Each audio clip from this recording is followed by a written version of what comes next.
Here's a quick way to get started in SLP Toolkit. On the agenda, right-click to select New Therapy Session. Add in all of your students' names for the next group you will see. Make sure to select the correct start and end times. If this group is seen at the same time each week, click Schedule Future Sessions.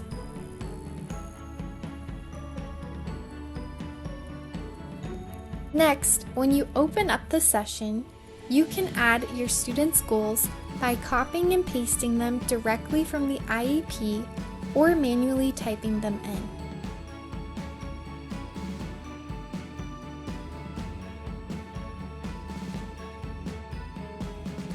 You're now ready to start collecting data.